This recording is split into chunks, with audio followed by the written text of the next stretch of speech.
Cathy McLeish. I'm an alcoholic in recovery, and I've been in recovery over 30 years. But a lot of people want to know what a drinking alcoholic looks like. And so I'm going to talk a little bit about how I drank and what it looked like. And in part, I kind of want you to be aware that there are a lot of alcoholics in your everyday life that are going through life drinking alcohol, and you want to give them the benefit of the doubt. You want to think someone would not come to work drunk. Yes, they would. Someone would not take care of their children or someone else's children drunk. Yes, they would. Someone would not drive a vehicle drinking. Yes, they do. I think we're aware that a lot of those things do happen, but you want to give people, especially the people close to you, the benefit of the doubt. Alcoholism is a disease, and when it takes a hold of a person, they are barely in touch with the reality of the poor choices that they are making. Are they making the choices themselves? Yes, they are. Are they responsible for the choices? Our jails are full of people that have made choices because they were drinking or drugging, and they are paying those consequences in jail, in prison, in areas of their life that they can't take back and they cannot change. So if you think someone would not take that risk, I was a person who took that risk on a daily basis because I needed alcohol more than I needed the safety of my everyday life at that time. So I drank all day long at the end. I drank before my kids got on the school bus. I drank if I was driving. Am I proud of that? I am not proud of that. Back in the 80s, the consequences of drinking and driving were less than they are today. I think the people that were drinking back then have made the rules and the laws that are in place today to save other people from alcoholic drinking, and that is a very good thing. But at that time, if you were able to come and go and get a slap on the wrist, we were doing it as alcoholics. And so an alcoholic, practicing alcoholic like I was, a housewife, I was drinking, I was hiding my drinking, mostly from myself, but I was hiding it from everyone else. If I went to a function with my children, I would take something like this and I would turn it into an alcoholic beverage. It would be vodka and soda, vodka and orange juice. It would be whatever I wanted to be drinking. If I were at home or if I were somewhere where drinking was acceptable, I would take that wherever I went with me so that I could be drinking while I was functioning in everyday life. Now, was everybody fooled? No, everybody was not fooled. I remember going to my doctor after I got sober and telling him that I was an alcoholic, and he said, I knew. You told me as much that you were an alcoholic, because he had asked me how much I drank, and he had times it by 2 or 3, which at that time is what doctors did when they asked someone if they thought they had a drinking problem. Did they believe them? Yes, they did. But because people are in denial, because I never could tell the full truth about my drinking, they would multiply whatever the answer was by 2 or 3. And he showed me in my file that I had told him years before that I had a serious drinking problem. And he had even tried to tell me the truth, and I could not hear it.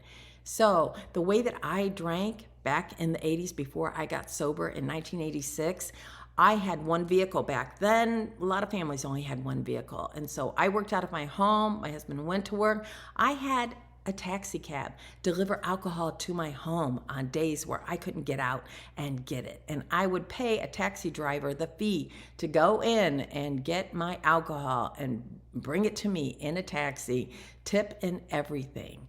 I would take alcohol and I would hide it in a dryer in my garage in the wintertime to keep it cold. And the dryer was a dryer that we weren't using anymore. And I was supposed to sell it and get rid of it and get the money.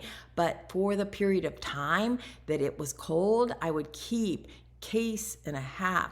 You can fit a case and a half of beer in a dryer in your garage and keep it cold like a refrigerator all winter long. I did that mainly. A lot of my hiding was because I was also married to a practicing alcoholic.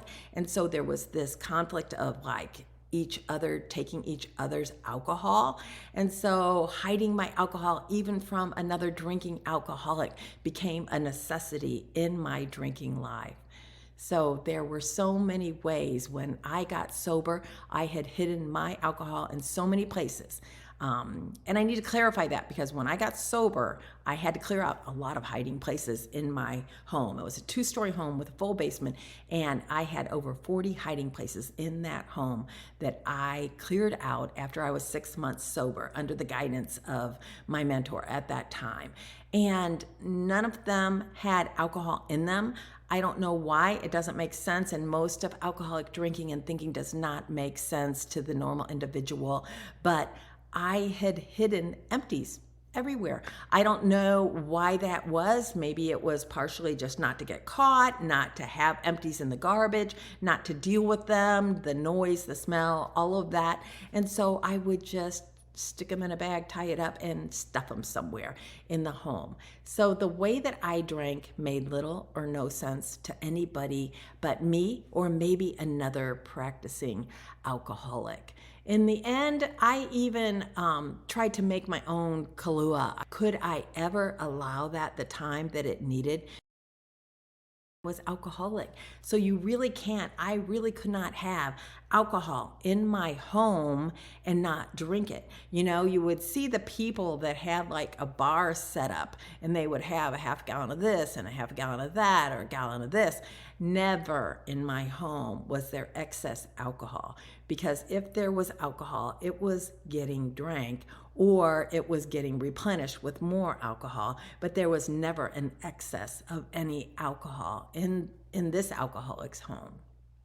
Another thing I can remember that was totally alcoholic drinking is if we would have a get together and people would leave and they had left unfinished drinks, unfinished bottles of beer, at the cleanup time, and you know, you can judge this, but this is alcoholic drinking. If you want to know what it might look like, it doesn't look like this for everyone, but this is where I went. This is how far down I went, is I would drink what everybody left that was left over.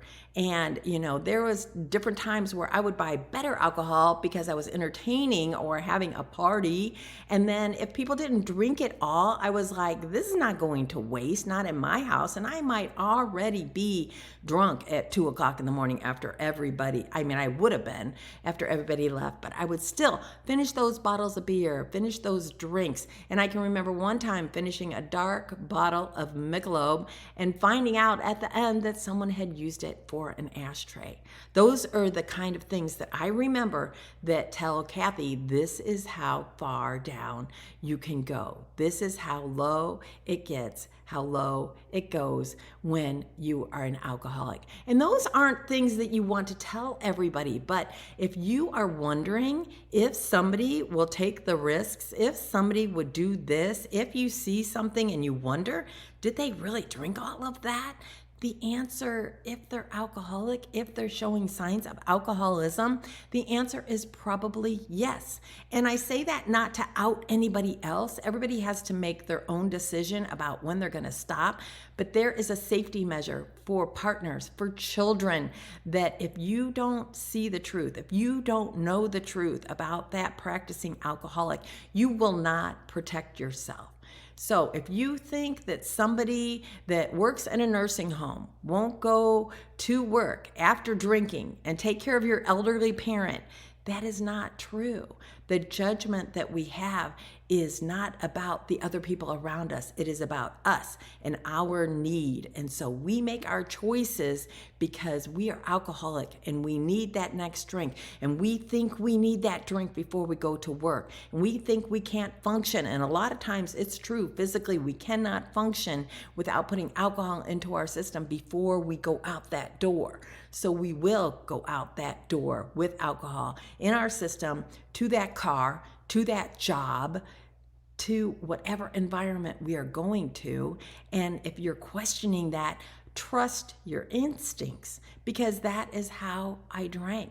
And I am not an alcoholic that sits in a room of recovery and does not relate to anybody. If there are a room full of people, a lot of people did the very same things that I did on a lesser scale, on a greater scale.